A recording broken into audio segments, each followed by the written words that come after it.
All right, Shalom, everybody. We're on Acts chapter 23. We're on Acts chapter 23. There's 35 verses, so we're gonna read in groups of 7. We're gonna read in groups of 7. We'll just do 10s. We'll read groups of 10. All right, so I'm gonna take the first set of 10.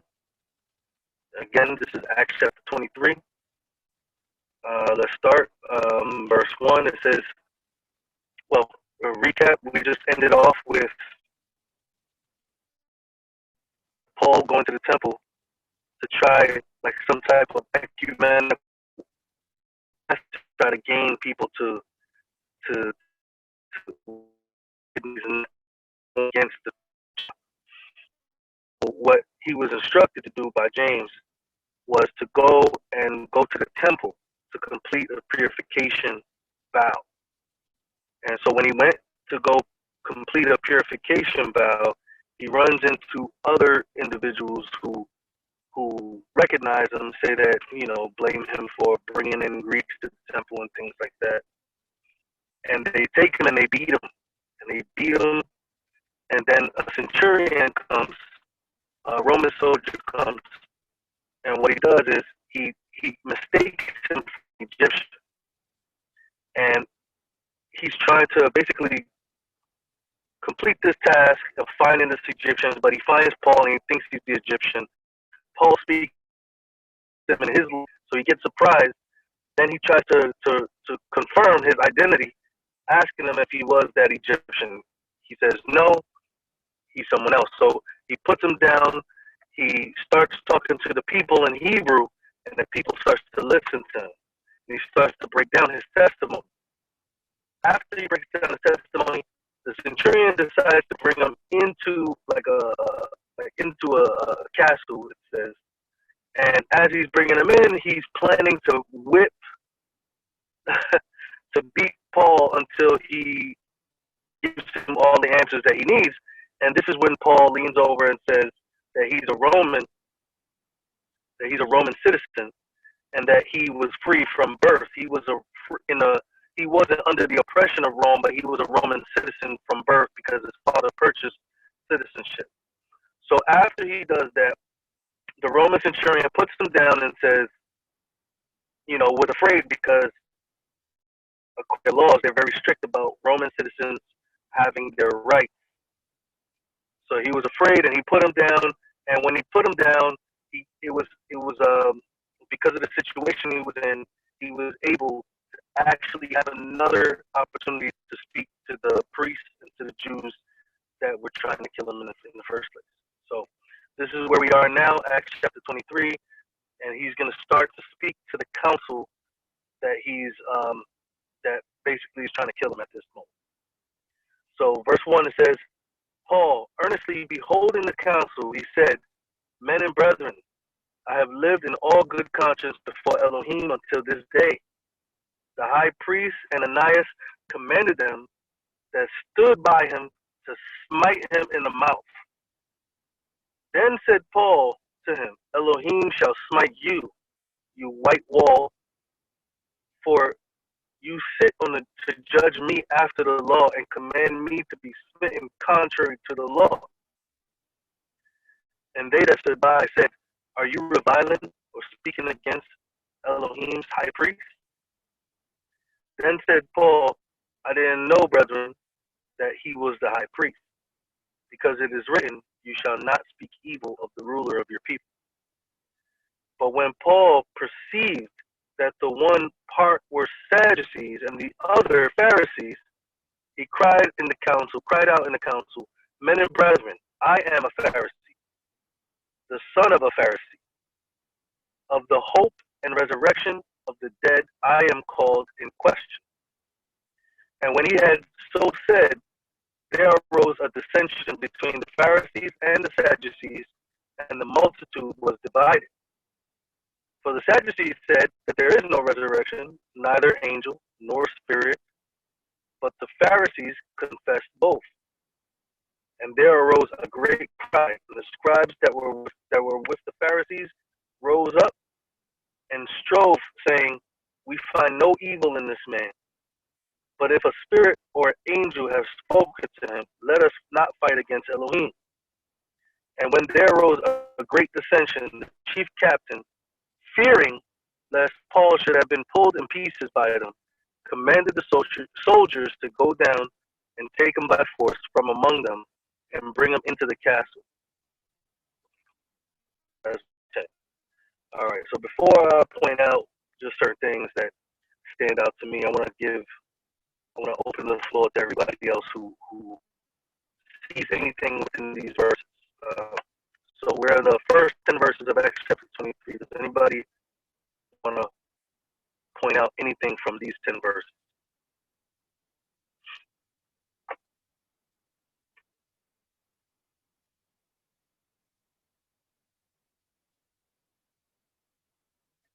All right. The first thing I noticed is that he didn't recognize the man that he was talking to. And I just want to bring back some of the information that we come across along the way. And many people believe that one of the thorns in his side was not an actual thorn in his side, but that it was an issue that he was dealing with that was referred to as a thorn in his side. And certain individuals believe that that issue that he was dealing with was he was not his sight was dim. He wasn't able to see correctly, and a lot of people believe that he was not unable to see since the time that the scales fell off of his eyes. Now, I'm not sure how accurate. I haven't been able to test or verify that information in scripture or any type of historical thing, but it's evident that he was unable to recognize who was speaking to him. He recognized that someone commanded someone to smack him, and he spoke to that person not knowing that he was the high priest. Not only is the high priest a specific person, at this time I'm not sure if it was all the sons of Aaron because of the politics, but the high priest did wear specific garments which revealed that he was the high priest. So it's not only that he didn't recognize the person, but he didn't even see the garments that he was wearing. So. But the interesting thing is that he repents, he turns back, and he quotes a verse from the Torah in verse 4, which says in verse 5, which says, "Thou shalt not speak evil of the ruler of your people." I think that that's very important because I think there's a lot of loose mouths. There's a lot of people, loose words, not only in regards to people who lead us spiritually, but even in politics. Like, I've never heard HaMashiach or any of the disciples talk about Caesar. I've never heard them say Caesar. We know because historically we have the record, and we're like, man, these Roman emperors were evil. But we don't see any of that in records of the words that they use to encourage the brethren. As they're encouraging the brethren, not only in face-to-face, but also in letters that they're sending to these assemblies, saying, follow these leaders even though they're crooked and they don't know and they're wicked. And nobody's saying anything like that. All they're doing is focusing on encouraging growth spiritually for their people, encouraging their faith, encouraging their strength, encouraging their knowledge of the scripture, encouraging their walk in the Torah, encouraging every aspect of their spiritual life, rather than wasting time talking about how somebody is not doing the right thing or somebody's not saying the right thing or the political side. I have never seen anything like that come from Messiah or his apostles or any of the letters from Paul. So I just think that that's interesting how in our day we see that all day. We see that in the churches, we see that in the camps, we see that amongst a whole lot of people. People like to really because we're so divided, we jump up and right away we talk negative about a person rather than building up that person, which is the will of Yah. There's no will that Yah has in which a person is bad talk and that person is just left to die in their own wickedness. No. The book of Ezekiel tells us that we ought to warn the wicked that they may turn from their wicked way. And that if we do not warn the wicked, that their blood is on our hands. The scriptures also talks about the government. Paul writes a letter, I believe it's in Romans 13 or at the end of Hebrews, but I think it's Romans 13, where he talks about the dignitaries and not to speak evil of the dignitaries. I know Moses spoke about that already, but Paul reiterated that and utilized that to talk about the government officials as well. And he concluded that Yah put them in that position. And you know what's crazy? Hamashiach said this to Pilate. He said, you would not have this authority if it wasn't given to you by my Father. So we see, according to the book of Proverbs, that Yah raises up kings and he brings them down. You see what I'm saying? So for us to emphasize and focus on how negative someone is, attempting to correct and lift up another individual who may perhaps be wicked or may perhaps be incorrect in their thinking, instead of the negativity and the bringing down, we ought to be lifting them up. We ought to be bringing them up. You see, right now, Paul is in the midst of a council, trying to teach them all about the truth.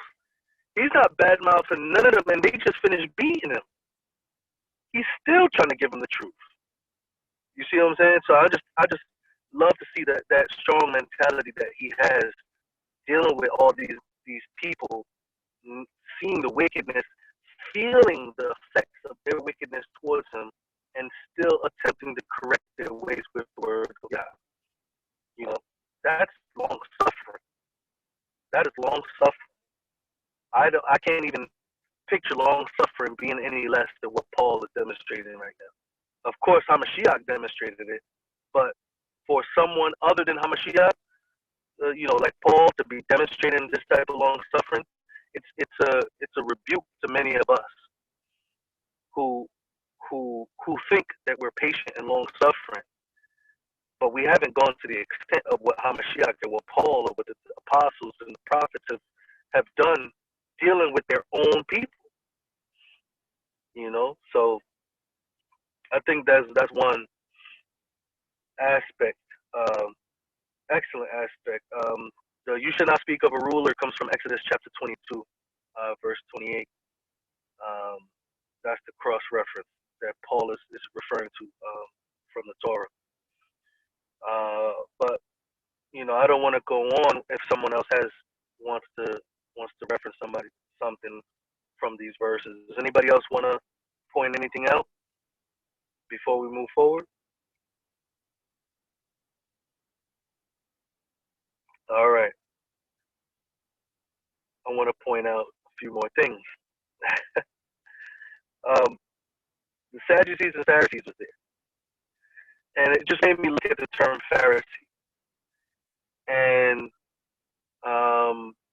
a brother, a Mecca, mentioned, I believe it was, I'm not sure if it was a Shabbat, on Shabbat, about using the term Pharisaical, right? Not really, because we always hear that. Don't be like the Pharisees. And Messiah said, don't be like the Pharisees. But I think it's just like him saying, don't be like the priests. It's not that he has anything against priests. It's just that he doesn't want you to be like those men that were currently in the priest position. So just like that term, Pharisee is not a bad term, especially looking at the things that they believe, looking at their foundation that they believe, that Paul himself mentioned. He says in verse 6, it says, Paul perceived that one part of the crowd was Sadducees and the other were Pharisees, and he cried out in the council and said, men and brethren, I am a Pharisee, the son of a Pharisee, of the hope, and he starts talking about the foundation of a Pharisee, the hope and the resurrection of the dead, I am called into question. When he had said that, there arose a division right away. And then he goes into explaining what the Sadducees believed, and it says in verse, they did not believe in the resurrection, neither did they believe in the Malachim or the angels, neither did they believe in the Ruach. But the Pharisees professed to believe in all those things. So for Paul to say, I am a Pharisee, he didn't say, I was a Pharisee. He says, I am a Pharisee. And he's saying, I'm being attacked for my belief in the resurrection. Of course, we know who he's talking about in regards to the resurrection, because he's going to go into the Hamashiach being raised from the dead.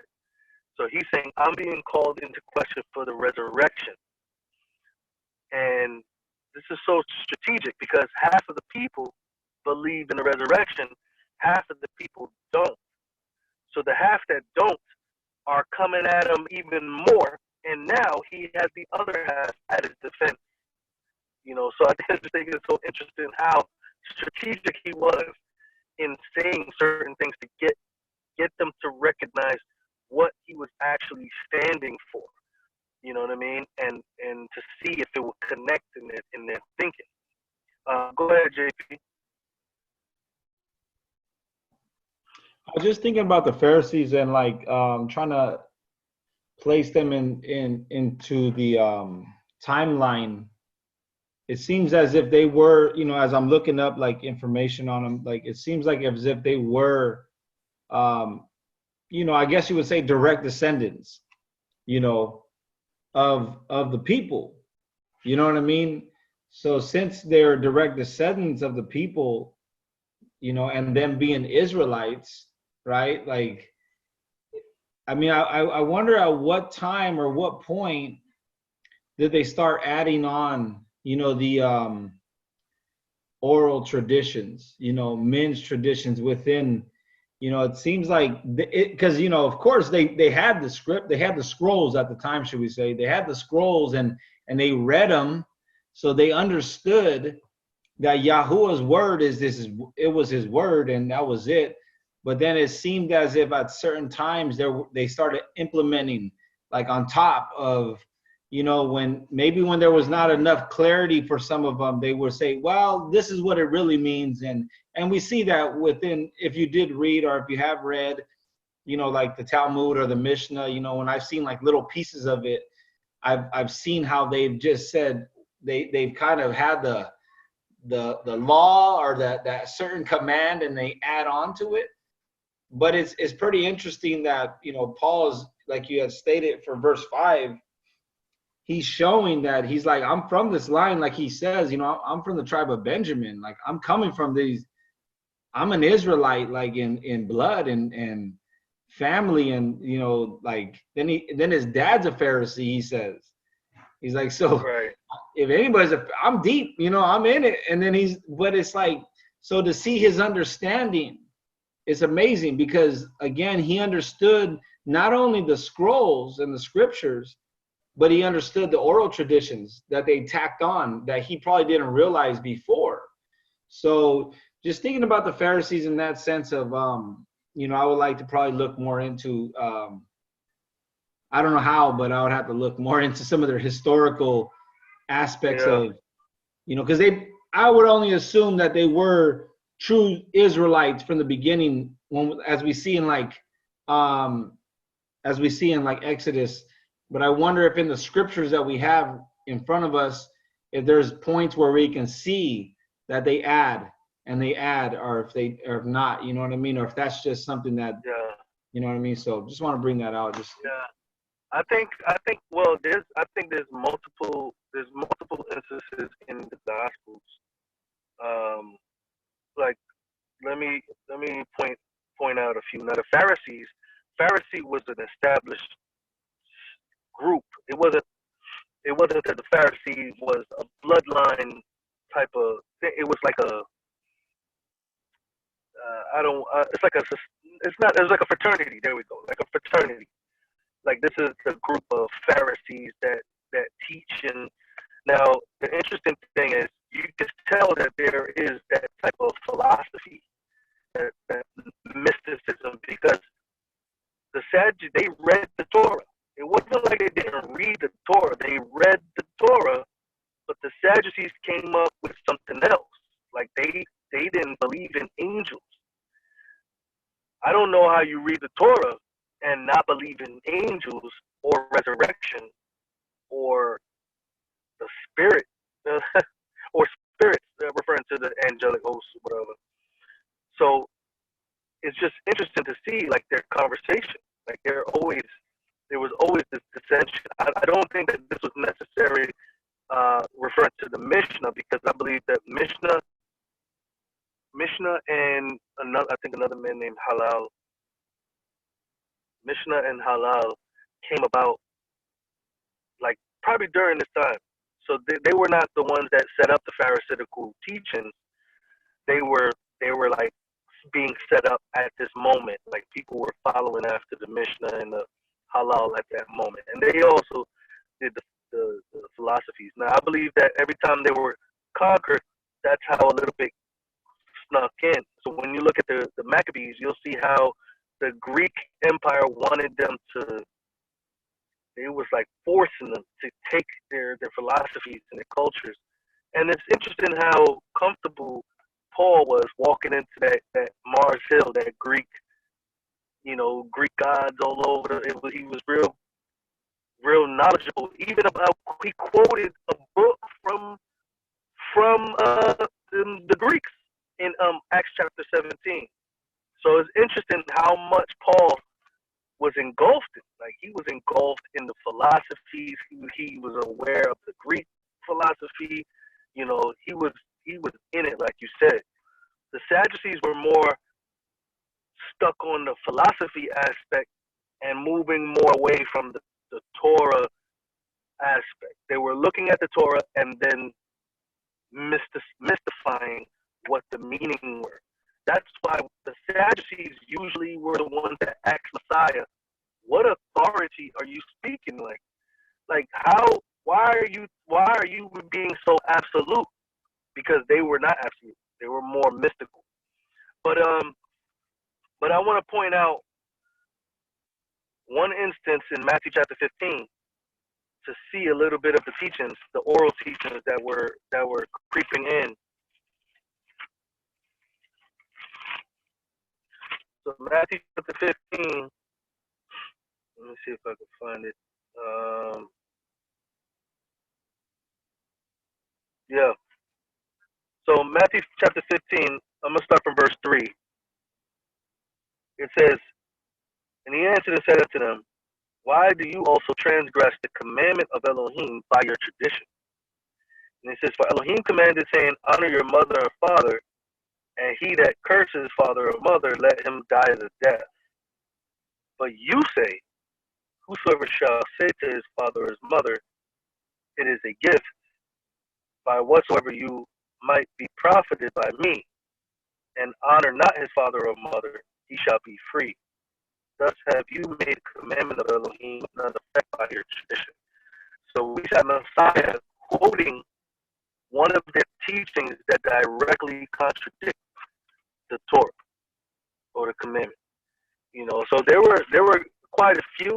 I believe, based off of research, that it was over time that they combined, because it wasn't like they started believing in Messiah. They kept these traditions all the way to now. Like right now, they still don't. There's a lot of people in that mindset that don't believe, that keep those books, that follow those teachings, that don't believe in Hamashiach or this Hamashiach that came.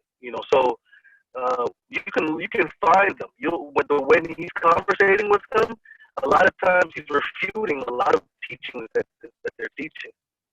You know what I mean? So it's just a matter of like something like this will pass. When you're reading, you'll pass it real quick if you don't recognize he's quoting one of their actual teachings. Which tells them that they don't have to take care of their father and mother. Honoring their father and mother actually means to take care of them. It doesn't mean like how we say honor, meaning, listen to everything they say. Honor literally means you take care of them when they get old. You can look up the word honor in Exodus chapter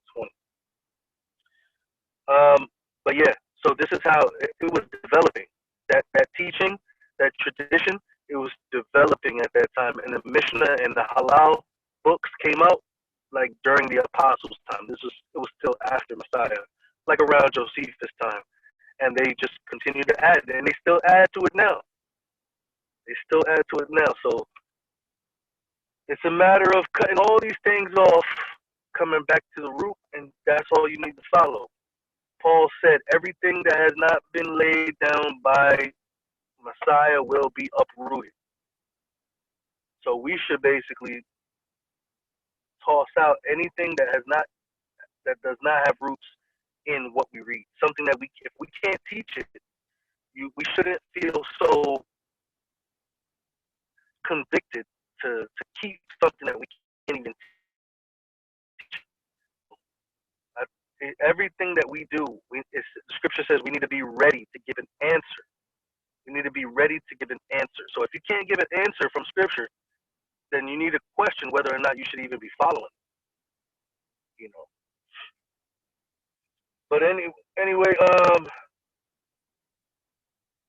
yeah. All right. So let's see if we can move forward. Anybody want to read verse 11 to 20?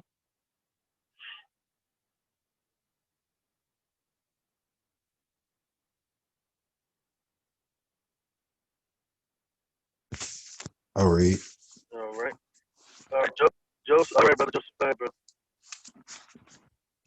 And on the following night, the Adon stood by him and said, "Take courage, Shaul, for as you have witnessed for me in Jerusalem, so you have too bear witness at Rome too." And when it became day, some of the Yehudim made a conspiracy and bound themselves under an oath, saying that they would neither eat nor drink until they have killed Shaul.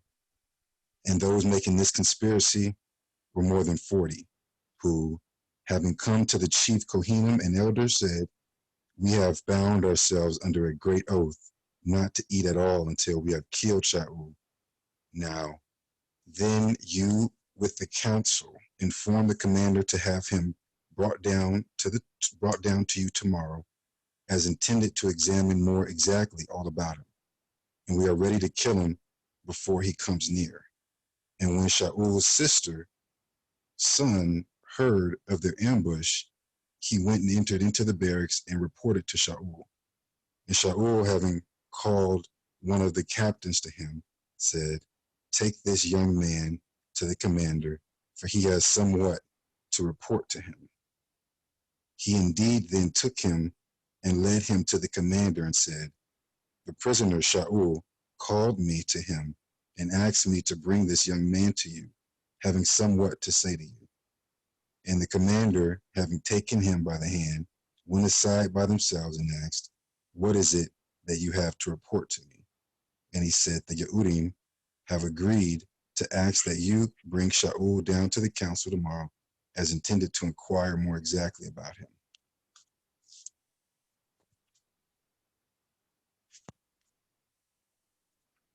Okay. Anything you want to point out, Joseph? Yeah, it's very interesting what it says in verse 11. It says, "And the Adon, and on the following night the Adon stood by him and said, 'Take courage, Shaul, for as you have witnessed for me in Jerusalem, so you have to bear witness at Rome too." Bear witness at Rome too. It's interesting because all throughout the Bible it talks about Yahusha, it talks about him being the king, and when he resurrected at the right hand of the Father, he sends his ruach, and it just kind of reminds me that he is a king, and when he speaks, because he said it in Acts 9 verses 16, I think it was, that Shaul, that for I shall show him how much he shall suffer for my name. When he told the individual who he used to tell Paul or Shaul. And so it kind of shows the seed time and harvest of it all. And then we kind of see the harvest here, or somewhat, it harvesting in 23:11 of what the king said back earlier on in Acts, and for Paul or for Shaul, years before it actually began to take place. So That's one of the things that pop out a lot to me, stand out. No, I like that. I like that because I like what you said about the seed harvest, because it's showing like a cultivating, like a growth. Like he has a plan, but his plan is based off of. I think this is how it is with all of us. The plan that he has is based off of how we submit in each step of the plan. So he sent them to speak to the nations. You just read that. So in Acts chapter 9, he said, so he sent them to go talk to the nations, and he shall suffer. So he told them that. He started to prepare. We read 2 weeks ago in Acts chapter 21, a prophet named Agabus came to him in Acts chapter 21, starting from verse 10, came to him and said that they were going to bound him in Jerusalem. And he was ready for that. So he went to Jerusalem. And now he's giving them the next step. He's saying, you know, you have testified of me in Jerusalem. You must also bear witness in Rome. So it's interesting how he tell the next steps ahead of time. You know, so I like that you said the harvest, and it just reminded me of how, like, when a seed is growing, is delicate. You know, JP probably correct me. I don't really grow that much stuff, but when a seed goes in, the seed is real hard. When it goes in, it softens up. It starts to sprout. It's very delicate. Then the branch becomes strengthened. It becomes stronger. And then the leaves grow. The branches become so strong that they're able to hold and bear the fruit. Instead of the fruit growing and breaking the branch, it's strong enough to actually bear the fruit. So I see that he's first telling Paul, you're going to suffer. Then Paul goes to his brothers and tries to preach to them. Then he goes to Jerusalem. He tells them, you're going to go to Jerusalem. They're going to bring you in chains. He goes to Jerusalem, and it happened. And now he's telling them to go to Rome to, you know, the whole mission that he had for him. You know, so yeah, I appreciate that object lesson that we could picture of a like a harvest cultivation, like his growth. You know, so no, excellent. Does anything they want to mention, or Joseph, do you want to say? JP, go ahead. Yeah, well, you know, when we see right here that they says that in 12, certain of the Jews banded together and bound themselves under a curse. That was, you know, it's like, man, you know, that's deep right there. You know, they bound themselves under a curse, and it's like, so I was like looking up that word, I believe, just to check it out. Well, 332. 331 is what? How you say that word? Anathema. And I believe that word is used somewhere else. I've seen it somewhere else in the scriptures, where they actually use that word anathema, not curse. Oh, that's where it says in 1 Corinthians 16:22. If any man love not the master Yahusha HaMashiach, let him be anathema, maranatha. But in any case, here though, you know, we're seeing them. They put themselves under this curse, like that they're gonna. It says here that they would neither eat nor drink till they had killed Paul, and then verse 13 says that they were more than 40 of them, which had made this conspiracy. You're like 40 men, you know, like you're like, nah, we're gonna put ourselves under this curse or this like a bind or a bound, just for this man to I don't know. I guess my first initial thought was, you know, the spirit of Hasatan, you know, like that evilness it's like, it's so they wanted to get rid of Paul so bad that they would do this, that they would put themselves under this, and because of what he was spreading sharing the good news to the world, like at the time, this part of the world, you know, he's sharing this good news that was just affecting these people so bad. Like, and I felt like maybe there was a control, like they were going to lose control. They start to feel that, you know, the control was getting taken away from them and that sort of thing. So that was pretty interesting. I just thought it was, man, over 40 minutes says, so I mean, the minimum we see is 40. So, but I just want to share that. Yeah. The cockiness that they have. They really was like, yeah, we're gonna be able to do this. Like they really was like, yeah, let's make this oath because we're gonna do this. It's gonna happen. You know, very presumptuous. You know, it reminds me of that guy in the Old Testament that after he came back from the war, he made a statement, I'm gonna sacrifice whatever comes to that door. You know, the daughter. You know, so we gotta be careful what we say out of our mouths. These guys clearly they weren't able to do it. So what happened to those guys?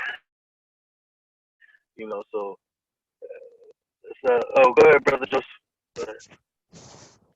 No, I was just going to say, I noticed in verse, kind of hit on what JP said in verse, I think it was 16.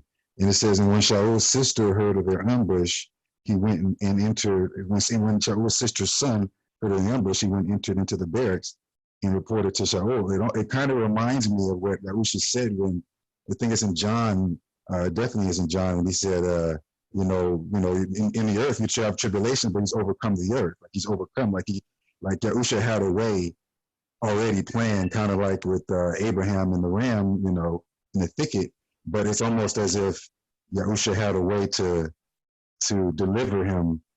You know, it was just a matter of Paul. And I think, someone said it as well, you know, about, Paul walking, a certain way to be able to fulfill the purpose, you know what I mean, under certain law, under the laws, really.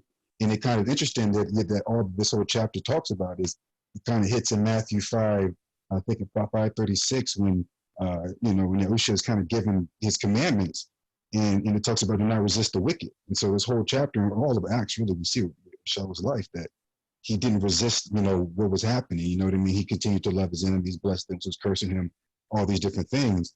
And then we see in verse 16 that even though these people were plotting all these different things and behind his back, and Shaul had no idea what was going on, and they could have and may have ambushed him, but just the sovereignty of the kingdom of what was inside of Shaul and the power and authority that Yahusha has, he made it happened that Shaul's sister's son just so happened to hear, reported back to Shaul, and then, further action was making. Then from there, he used wisdom, right? Wisdom, talked about all throughout the Bible, Proverbs highlights. So that's something that's interesting, how Yah kind of always makes a way and it highlights it there. Yeah, providence. Just so happens he's there hearing what these 40 grown men is doing secretly. This young boy, it just so happens to pass by. And, Yahuah is amazing, the way that he's setting things up in order to fulfill his purpose. Like, he already told Paul, you're going to Rome, and this is one of the beauty. This is the thing that it gives us so much freedom to know that Yah is walking with you.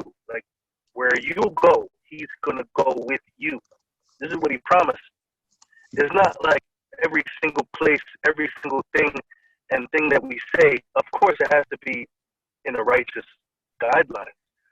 But when we do or say or go somewhere, he's with us. It's not necessarily that he's sending you to that place, but wherever you go, he's going to be there with you. So he already told Paul, you're going to Rome. Don't be of good courage. You're going to Rome. So even though these guys are conspiring, Yahuwah is still exposing all these things and allowing him to make that wisdom that you mentioned, Joseph, to make that wise decision to send him to the captain. But think about it. He already told him he's going to Rome in verse 11. And then these guys started to make this oath together. If that boy didn't see it, they still wouldn't have gotten to him because he had already declared that Paul was going to Rome. You know what I mean? But it's just interesting how he allowed certain things to happen, and then Paul being incorporated in the way out that Yah has for him. You know, he does that with us as well. It's not a lot of times I want to bring this to kind of like a personal perspective. A lot of times Yah doesn't want us to just sit still and just wait for everything to just fall out of the sky. You know, sometimes Yah is saying, you know, this road is a good road. But then we have to actually walk down the road. We have to actually, you know, stand up and start walking ourselves because he's with us. He's directing us, but he's with us. He wants us to also make certain wise decisions based off of his direction or his instruction. You know, so it's just interesting how Paul is like making all these decisions, making all these statements, and Yah is blessing those occasions. You know, I'm a Pharisee. So they start to argue. Oh, I'm a Roman citizen. So now they're not going to take him in and whip him and kill him. You know, and now here he's like, oh, this boy has something to tell the captain. It's like he's involved in the plan that Yah has. And I think that a lot of times Yah wants us to be involved. He wants us to be involved knowing that he's with us and that we can be of good cheer, be of good courage. He's with us and that we can speak and make decisions based off of his instruction, and he'll be with us to bless those things. You know, I spent a lot of time, like earlier in my walk with Yah, just sitting, waiting for things to like fall on my lap because I'm like, it has to be when he has to. A lot of times, it's always when he wants. It's always going to be when he wants it, but a lot of times he wants you to participate. He wants you to walk with him. I think one of the requirements it mentions in Micah 6:8 is to walk humbly with Elohim, to love mercy, to do justly, and to do righteously, and to walk humbly with Yah. So this is one of his requirements, that you walk with him, not sit down waiting for everything to fall into play. He wants you to walk it out as well. Look at Joseph. Joseph, everything Joseph did, Yah blessed his hand. So why can't we walk with him in that way? Like, we know his instruction. We take his instruction and we walk through this life in faith, allowing Yah to shine through us as we make our decisions, as we speak to different people, as we go to different places. You know, rather than just saying in our minds, nope, it has to be in a temple, or nope, it has to be this way. No, just walk with him. Talk, speak his word. Don't let his word depart from your mouth. You know. Yeah. Start the rant now. Go ahead, Brother Donald, and then Nate. Shalom, everyone. I was just listening to what you were saying about the walk. Yes, Yah wants us to step out to walk to do his will. That's what he has prepared for us. And we got to realize that he's already paved the way for us to do what we have to do. When he calls us, when we go, he's already there. He's there before we even get there. And what he has us to say on this walk to draw different people, we have to know that we have to step out on our Muna to trust and believe that Yah is putting me in this position to do his will. So he already paved the way for us. He done met us there before we even get halfway there to the point of where he wants us to be. He already made that way for us. He's already there for us. So all we have to do is just lean and depend on him and humble ourselves and be obedient to his calling to us in this walk and just walk it out. Praise Yah. Praise Yah. Praise Yah. Wait till we get to how he gets to Rome. How he gets to Rome is another demonstration of how things can look all over the place, and he's with our decisions. If we're making righteous decisions, if we're doing it according to his word, he's going to be with our choices, our words, our decisions, our steps. You know, he will order it. You know, So it doesn't mean that it doesn't mean he's controlling it. It means he's guiding it. He's pointing us in the right direction, and he wants us to walk in faith. Leaning on his strength, of course. Go ahead, Brother Nate. Just listening here, thought about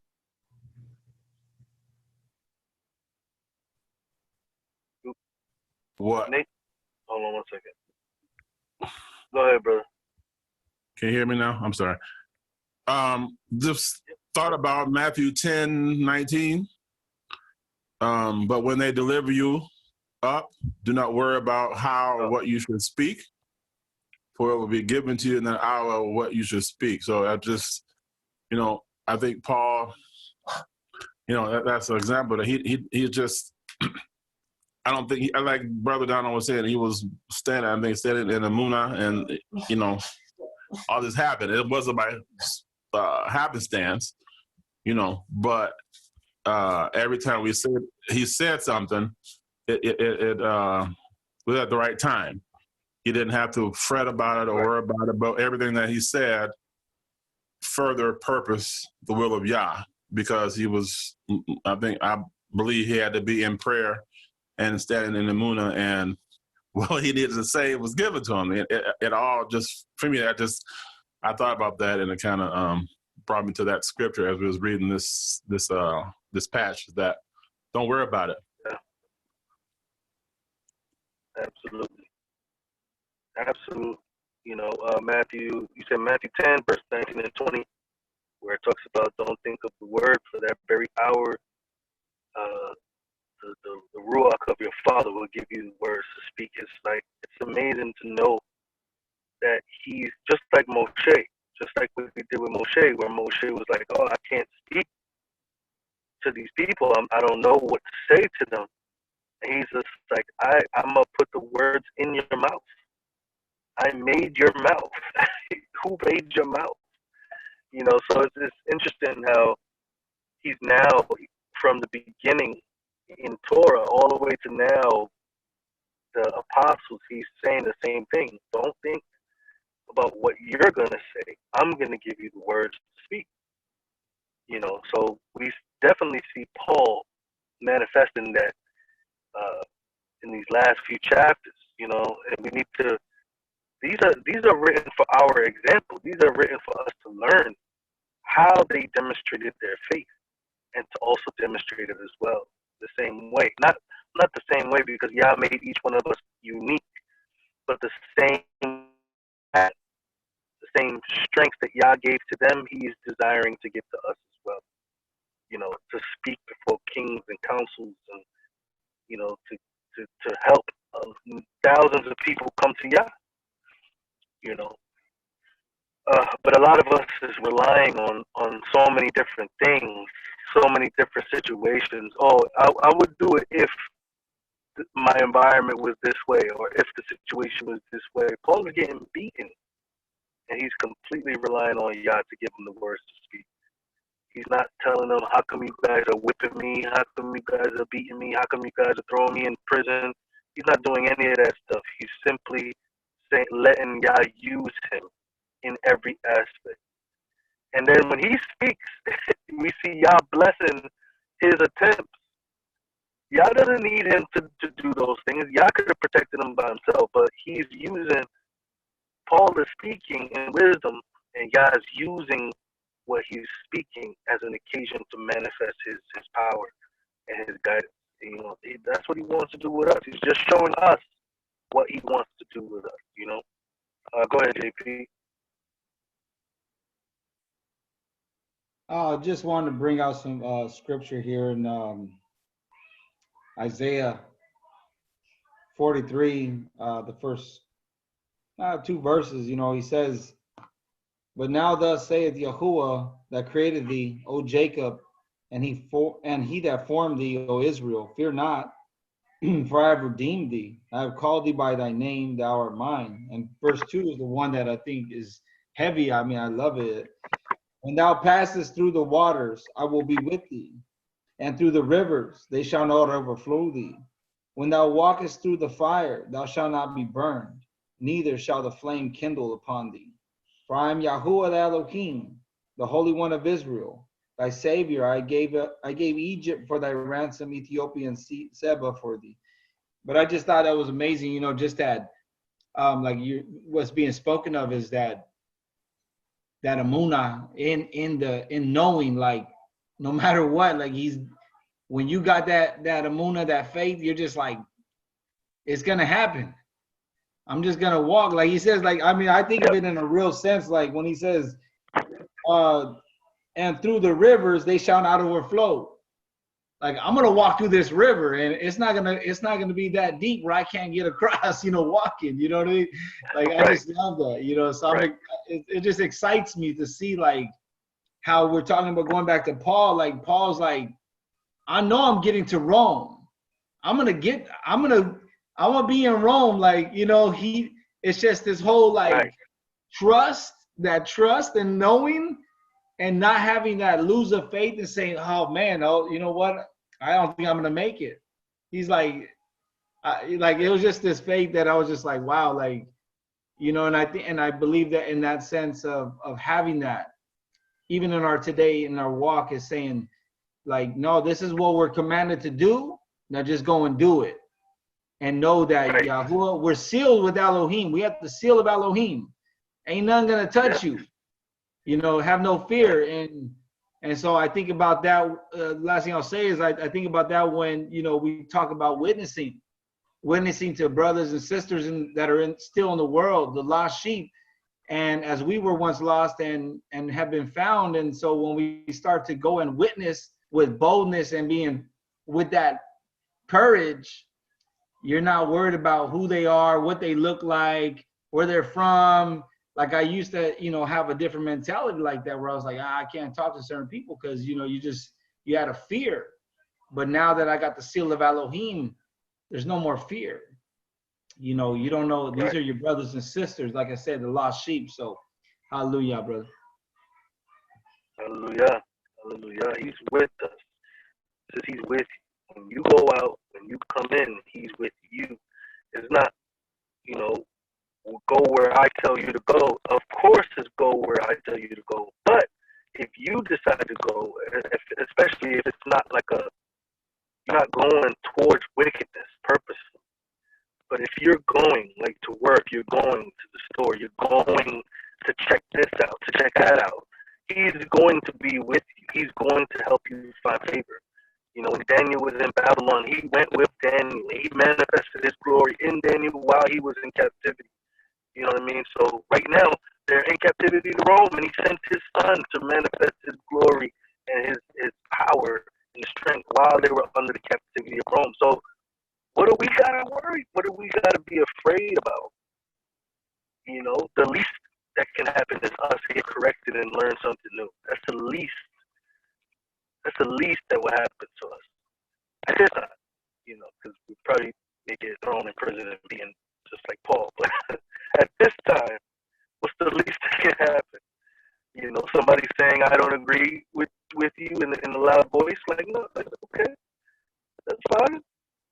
You know, but that doesn't stop me from wanting you to hear and know the truth. When we see Paul, got people yelling at him, cursing at him, making vows to kill him, throwing them in jail, and he's still calling the people to him, wanting to talk to them. And even while he's in captivity right now, he's gonna be trying to talk. We're gonna see, and we're gonna see how recklessly amazing that strength that Yah gave Paul is. Go ahead, brother Donald. Yeah, I'd just like to say, once he leads us to a place to where he wants us to go, we have to have that boldness, because it's not about us. It's about him leading us and having what to say through us to get to reach out to other people. It's not about us. It's about being led by his Ruach that plays a big part in it, and being humble enough to know that he's sending you. We're not going on our own, because we can't do this on our own. We'll lead somebody in the wrong path, the wrong direction, because we gotta get out of self and just be led by the Ruach. Let him take total control. Once he takes total control, and we just diffuse ourselves out of his way, He already know what he's going to use us for. He know where he's going to take us at. He take us in different directions to meet up with different people, but it's all coming back to his word, that he made it know that he's the savior, that what he's sending us through, to be bold, to talk to those, and not to be afraid of their faces. If we step out the way, let him lead the way. Because see, if we go out our own way, it's a lot of people, they say that has went, but it was not sent. It was a lot called, but if we was chosen. Right. So we have to step out the way and be led through the rock and go by our Imuna and just say, well, y'all got me doing this. I can't do it on my own. And don't be afraid, because he wants us to reach out to other people. He didn't say how we have to reach out to them. Sometimes it may take to hurt them in a way, speaking truth to them in the word, to bring them to the knowledge of, I am Abba Yah. My son is Yahusha. And except you come through him, you cannot be saved. But he uses us that he brought out into a set apart life to reach out to people. He didn't say the way is going to be easy, but just to know that he's leading and guiding us through all of this. We have to go through a rut in the gut. Sometimes they say you have to take down for the wrong, for the right, but know that it is Yah taking you through that. And you don't have to worry, be afraid of nobody. Just let him lead you. I mean.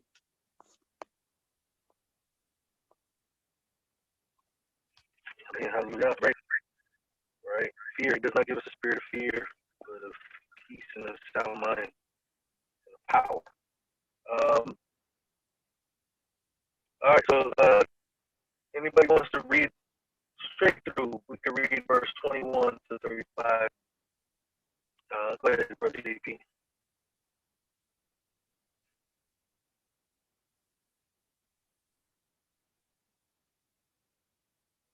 Okay, you said 21 to 35 to the end? Yeah, 21 to 35. Okay. He says, starting in 21 of Acts 23, but do not thou yield unto them, for there lie in wait for him of them more than 40 men, which have bound themselves with an oath, that they will neither eat nor drink till they have killed him. And now are they ready, looking for a promise from thee. So the chief captain then let the young man depart and charged him, see thou tell no man that thou hast showed these things to me.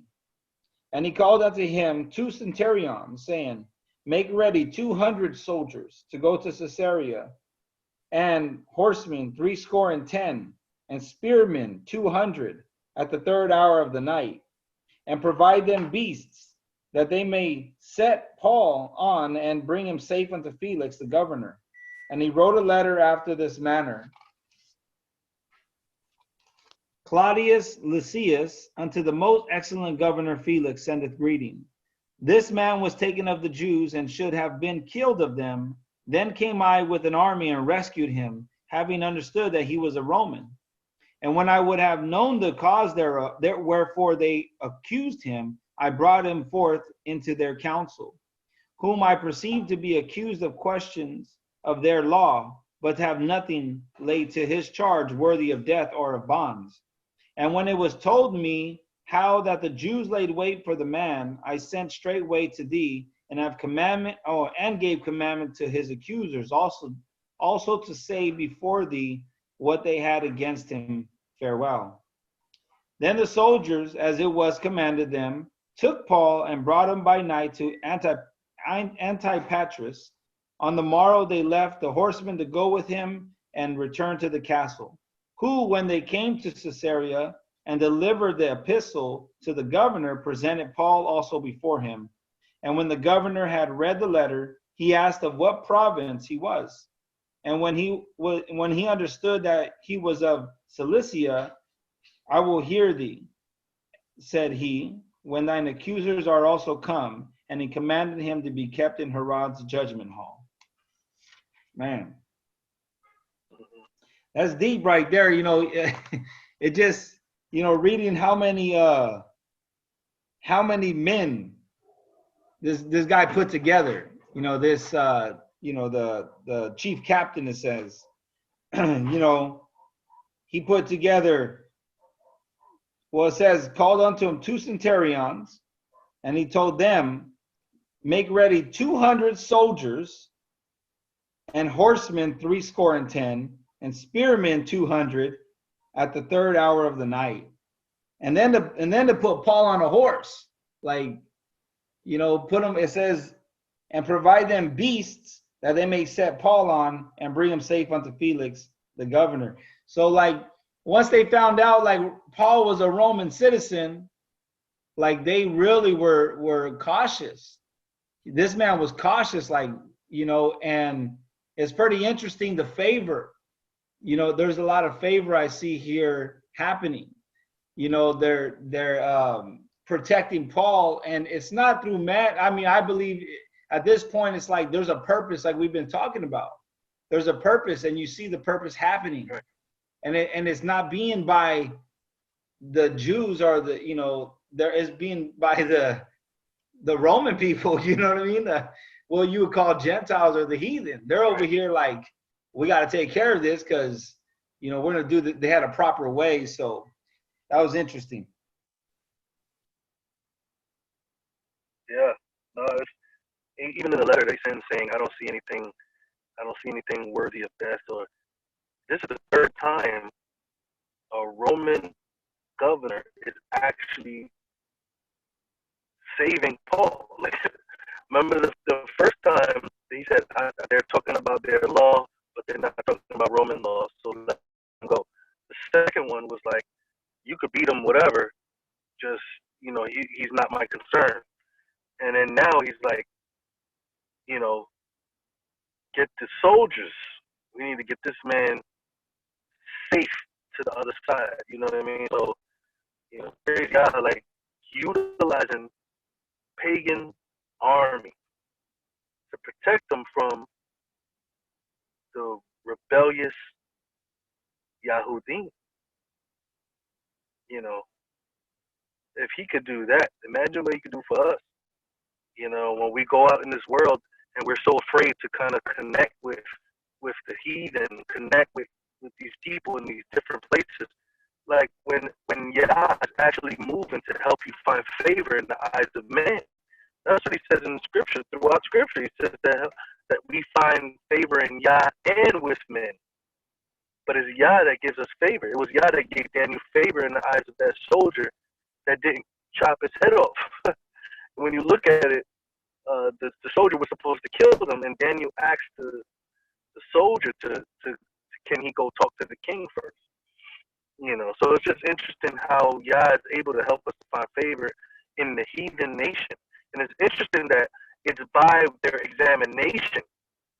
They look at Paul and they say, there's nothing wrong with this man.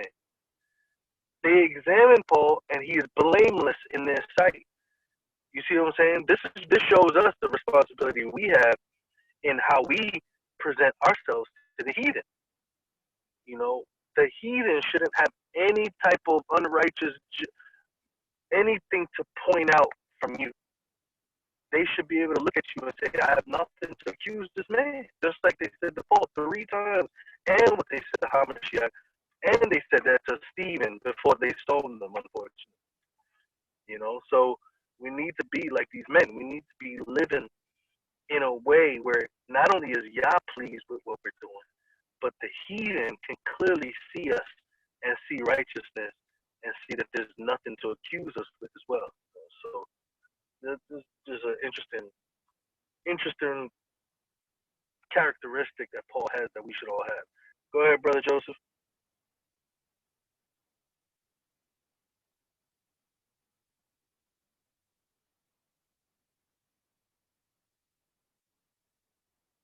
You're muted. You're muted, Joseph. Muted. Just in case, yeah.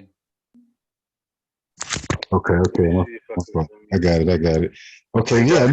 I noticed when the brother JP was reading that in verse 26 in the letter, the way that they greeted the governor with in a way that reminded me of what Yahusha talked about in the commandments when he sat down and he gave these kingdom commandments, the laws. And it talks about, greetings, excellent governor Felix, greetings. Yahusha said, hallowed be thy name, the way we should pray into his presence. That's the first thing that I noticed. was that, you know. But this whole chapter kind of, to me, I see a lot of the unseen kingdom that we have now, seeing it at play. Number one, it starts off in the beginning, or at least in verse 11 that I noticed, that Yahusha, the word that Yahusha, you know, the word that the king gave in Acts 9, it does not return void unto him. That's what it says in Isaiah, you know, about Yahuah. And then we see here, it talks about, you know, what JP mentioned about the horses and all the number of people that they, you know, the physical objects, the 200 spearmen, 70 horsemen, all these different things. But this kingdom that Yahusha has the authority over, and the reason he has authority over the earth is because he rules the unseen realm, which ultimately has dominion over that physical realm that we have. So it kind of really highlights how, as a citizen, with Paul, and your brother mentioned earlier about his humility and his state of being and how he lived, you know, him living and walking in the laws, how that enabled him to be able to make wise decisions and for the rock to protect him. I mean, Yah protects all his people, but, you know, Yahusha talked about, the greatest amongst you, you know, be the greatest servant. And it shows how much, to what level, you know, Shaul gave his life up to really surrender to the kingdom and to what the king said. And ultimately, we see in this chapter how this unseen kingdom has dominion over all these physical things that these people are trying to use against them. And the Bible says that favor is one of the things that Yahusha brings, you know. And so it's like this kingdom that we live in, that we have, it kind of highlights kind of what we have, you know, I mean, kind of the jewel that, you know, the analogy that Yahusha used, or the parable. He had the jewel, he found the kingdom, and he went and sold everything he had, and he bought the field. You know, so we have the field and the kingdom. And so, it kind of shows, you know, the importance, despite all the trials or whatever we come across, how, you know, the power of this kingdom that we live in. Very subtly, it seems like, you know, I kind of see how, but I see it. No, absolutely. I think that's part of this whole chapter was definitely indicating that unseen working. You know what I mean? One, of course, I believe that there's angels definitely heavily involved in that situation. You know, all the situations that Paul was in, like the power, the glory, you know, if we was to have our eyes open to see what's even in our lives, like what's behind it, we would walk extremely circumspectly according to the word, knowing, you know, what we see, and, you know, knowing what's around us, you know. And that's how we ought to walk. We ought to read the scripture and know what's in the unseen. And it definitely is a reflection of that unseen kingdom that we're a part of, that's in our favor, that's on our behalf, constantly working in our behalf, you know. And that's part of the reason of why we should be free and not have any fear to go out and speak and to do and to go places and to say things to the heathen about Yah, you know, say things about righteousness to just whoever is around you, because we have a backing. We have a backing that nobody can actually touch. You know, I think David said very clearly, he says, if Yah be for me, who can be against me? Like, how can you be against someone who Yah is in front of them and behind them? It doesn't make any sense, you know. So it just it also reminds me of the power that he has just waiting for us to utilize. But we have to have that faith, that belief. We have to have that trust. You know, it reminds me of Elisha when Elijah got taken up and his mantle fell down. And he took the mantle and he says, "Where is the Elohim of Elijah?" And he took the mantle and he whipped the Jordan, and the Jordan opened up, and Elisha walked across the Jordan. And it's just like, look at that. Like, the first thing that he does is demonstrate the faith of where Yah is. Where is the Elohim of Elijah? He hits the Jordan, and Yah says, right here, right here. Opens up that Jordan and lets him walk through. So why do we think that he's far? Why do we think that we gotta, like, build up some type of faith, some type of obedient rapport for Yah to be this close. You know what I mean? Yah was close to Paul. Even though he went through trials and tribulations, he was there. And we can also believe that he's there with us, waiting to show his power and glory in our life to others. So, praise Yah for that, for opening our eyes and bringing that kingdom near. Go ahead, Brother Joseph. Well, no, I was just gonna say, the more I think about this chapter, it's like we can see pretty much all aspects of the kingdom that Yahusha talked about when he said was going to be inside of us, through the Ruach. Starting off, we can see, Shaul talking about, being judged in the council, and we know throughout several references in the Bible about, there being a judicial system or something going on like that in heaven, and Elohim judges, and he has this thing. And then we can see pretty much every aspect of the government of heaven, because, part of what Yahusha said, and he's the one who gave this word to go out and to do what Paul was doing in ultimately fulfilling it, and, seeing it in this chapter or in these chapters, is that he had to walk according to his commandments, and one of the commandments was do not resist the wicked, love your enemy, all these different things, And so Paul was inobedient throughout all the persecution, throughout all this stuff, and we can see, his provision in different ways. And then we can see citizenship as far as the value of citizenship and what we have having the Ruach inside of us, right? You know what I mean? And like everybody's saying, as far as the faith that we have to be able to access it and to be able to grow this, like a seed, for it to be able to grow. And so we can see that in citizenship as far as when they found out, who he was and how they treated him. And then last but not least, we can see the economy, how with the favor of Elohim, he didn't put him, in the barn with the pigs, by the favor of Elohim, he commanded, I believe that Yah had, these, Roman people, these Gentile folks, to, hey, put him in the palace, who was palace. And so we can see that, even coming to some of the following chapters, it kind of highlights, that Paul wasn't, even though he was in chains, he wasn't living as harsh as it could have been, in some ways he had favor. And so we kind of see it all lined up with the word of what, Yahusha said in Acts 9 that he was going to suffer. But we can see kind of how the kingdom kind of had favor on one of the citizens, Paul Shalom. That's an excellent perspective. It's interesting how he's going to suffer, but he's going to suffer with the people that he loves dear, his people. He's going to suffer by the hand of his people. It says he was going to go to the Gentiles, and that the Gentiles would see him suffer because of how his people was treating him. So, and I love the fact that he brought up the metaphoric object lesson, like the rights that he has as a Roman citizen, and the treatment. How much more citizen of the kingdom of Yah? What about the treatment? The horsemen and the soldiers that were there, how much malakim, how much angels are surrounding us on a day-to-day basis. It's not like we choose which. Well, I pray that we all constantly choose to be a part of this kingdom and grow. But day to day that we make that choice surrounds us with the angels, like because we're citizens. I love that correlation, Joseph. That's an excellent correlation. You can definitely see it.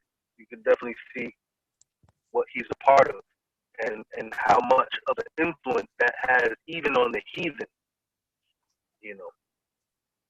So how much more confident should we be in this world, knowing that what we're a part of has a strong influence on the heathen, on the nation. Go ahead, JP.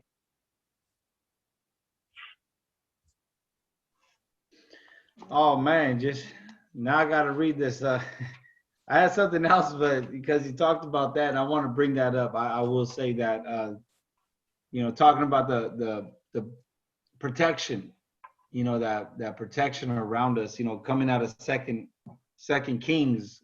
First time I read this, I was like, wow, this is amazing, of course, you can, you got to go back and read it and see what happens. But the servant of the man of Yah, he's like, he has that fear, he's kind of fearful. And I believe it's was it Elisha? Yeah, Elisha. And it says in Second Kings chapter 6, verses let me see, man, let me start somewhere. In verse 13, and he said, "Go and spy where he is." And so they were going to go spy where he is, Elisha, that I may send and fetch him. And it was told him, saying, "Behold, he is in Dothan." And then verse 14, therefore sent he thither horses and chariots and a great host, and they came by night and compassed the city about. So at this point, they're surrounded, by physical, earthly, horses. And so 15, and when the servant of the man of Elohim was risen early and gone forth, behold, the host compassed the city both with horses and chariots. And his servant said unto him, "Alas, my master, how shall we do?" And it says, and he answered, "Fear not, for they that be with us are more than they that be with them." And Elisha prayed and said, "Yahuah, I pray thee, open his eyes that he may see." And Yahuah opened the eyes of the young man, and he saw. And behold, the mountain was full of horses and chariots of fire round about Elisha. And when they came down to him, Elisha prayed unto Yahuah and said, "Smite the people, I pray thee, with blindness." And he smote them with blindness according to the word of Elisha. But when I read that the first time, I was just so impacted and shown like, wow, like even today, right now, your house is protected, and there is a spiritual war happening. Maybe it's not I don't know. I look at it like there's a battle always, to protect us, so I just want to bring that out. Just kind of got into that because I was like, wow, I had to say that one. That's But part of it. That's an excellent example. Excellent example. Yeah, it's deep right there. It's deep. But what I did want to say. What I did want to say is in 23:29. What I found interesting about this verse is it says, and this is the governor. What is he called? Not the governor. What is he called? The chief captain, Claudius Lysias, right? But in 23:29, he says, "Whom I perceive to be accused of questions of their law, but to have nothing laid to his charge worthy of death or of bonds." So I was kind of wondering if he understood the law that the people were keeping, like as far as the Pharisees and the Sadducees, to have some understanding, or if he was saying Paul was in breaking the law of the Roman government. You know what I mean? So I was kind of just wanted to see what y'all thoughts on that is, whom I perceive to be accused of questions of their law, because he says they're questioning him of their law, which what I would say is the Torah, but then he says, but to have nothing laid to his charge worthy of death or of bonds. So almost like it's the Roman law superseded what the Pharisees were trying to implement on him. And he was like, he's not worthy of death according to the Roman law, or was he seeing it from the eyes of the Torah? You know what I mean? I was kind of conflicted there. You know what I'm trying to say? Well, yeah, no, I understand what you're saying. He's always going to govern. All of these Roman centurions are always governing things based off of the Roman law. They could care less what the Torah says should happen. It's not going to happen if they're not, in agreement with it. So he heard about he's listening to the whole conversation. He's hearing Paul saying, I believe in the resurrection. He's hearing the Sadducees and the Pharisees. Like, he's bringing this whole situation. So he's recognizing where it's coming from, but he's saying there's nothing that should cause us to give him death or to put him in prison. he's just giving his analysis on Paul before he sends him to him. You know, so and I think that the way that things are happening now, it's just like just the strictness of how this government functions is pretty admirable when you're thinking about the heathen making sure that the right, he could have killed Paul. Paul could have been killed. Nobody would have known anything. You see, but he was like, you're a citizen, and right away he applies that to the treatment, to his rights. What are his rights? And he's like bringing them back to freedom, innocent until proven guilty type of mentality. I don't see anything worthy of anything. So it's interesting how they have that function, that structure in their heathen society, and then we have the Yahudim making oaths to kill this man unlawfully, like against Torah. Even this statement in verse 35 is in the Torah. It's in Deuteronomy 19, where he says, I will hear you, said he, when your accusers are also come. And he commanded him to be kept in Herod's judgment hall. It's like, even in Deuteronomy 19, it says that you cannot make an accusation without the accuser. You cannot judge any situation with only one party there. Both parties have to be present before a judgment can be made. And we see them actually demonstrating that even in their government. So it's interesting how much honor some heathen governments at that time, I'm gonna point all the way back, at that time have. I can't really, we need to pray for our leaders, our country, for whatever y'all wants to be done, y'all's will to be done. But we can see that they were actually literally making sure that they protect the rights of the citizens. It's crazy. And it's crazy how evil people depict other people, and we exclude the religious group or the religious sect. Like, look how wicked the Yahudim are being, but look how just the Romans are being. Two totally different. I wish a lot of people would read that when they look at the book of Acts, see how honorable the Romans are in regards to the righteous, and how wicked the Yahudim are, in regards to the righteous. All right, Brother Joseph, go ahead, brother. No, I was just going to say, when you were talking, earlier, you mentioned, talking about the protection and all that stuff, and it's like we can see the army too, as far as what we have in the kingdom, in the government, if you will. And we can see it clear as day. And then also we can see territory, because as you guys are talking about, whether it's Roman law or Torah, whenever a king or a kingdom takes over a new territory, it establishes its law on that territory, and so we can see that kind of we can see some of that in this chapter. At least you guys brought it up. We did before, and it kind of hints towards what we have all throughout the word, and how Shaul was so living at such a high level of life for us, right? Being such a servant, being such, surrendered, and pretty much being a dead man, only alive through the spirit, that he was able to endure all that he did without, returning the favor, without, looking for an opportunity to get back at him, or, really just surrendering to the Ruach, to the one who's really the overseer of his soul. He said, do not fear those who kill the body, but cannot, touch the soul, the spirit, man.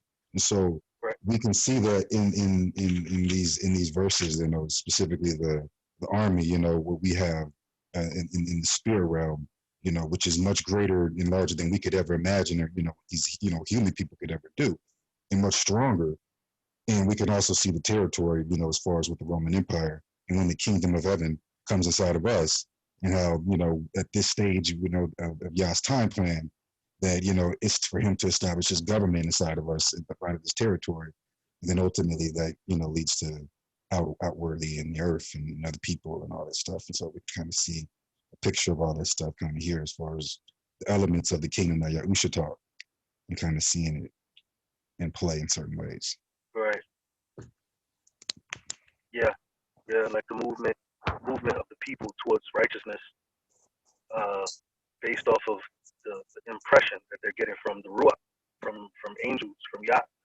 To give favor for us to receive favor, there has to be a movement or a conviction from, the unseen realm, or I would say the Ruach or angels or Yah, impressing. I like what you said. You said, when the kingdom takes over another kingdom, they also impress their laws on the kingdom that they conquered. So it's interesting because, we are also, like you said, we're the temple of Yah. So we were rebellious. And he came, in a sense, and in a sense conquered us, so he's impressing his laws on us. He's impressing, his blessing, the favor, and the way that he wants things done on us and in our homes. And so we do see that when we're dealing with the nations, how Yah has many times impressed his conviction and desire on the wicked nation in order to promote his people. And not only to promote his people, but also to involve these individuals, to allow them to see and join his people as well. It's also a witnessing to how he can convict and individuals recognize the difference between righteousness and unrighteousness, like how people are able to recognize the difference. And when they are recognizing those differences, it puts them in a position that if they go against that, they'll be, deserving of judgment themselves.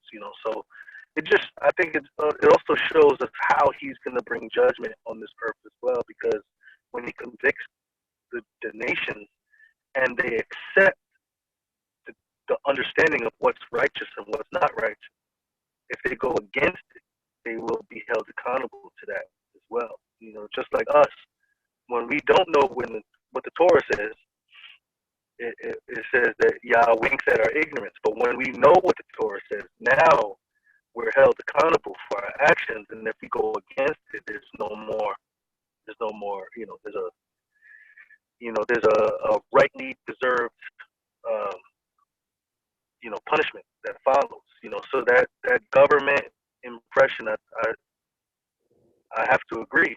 I have to agree with how Yah is impressing the rules of his government on us while we're here. Like while we're here, he's impressing it on us. We're citizens and all these things. Hebrews citizens of the New Jerusalem. Oh man, no, this is good, and I think that we're going to see more in depth in the following chapters. So. But this is going to conclude our Acts chapter study, concluding Acts chapter 23. Shalom and blessings. Shalom, shalom.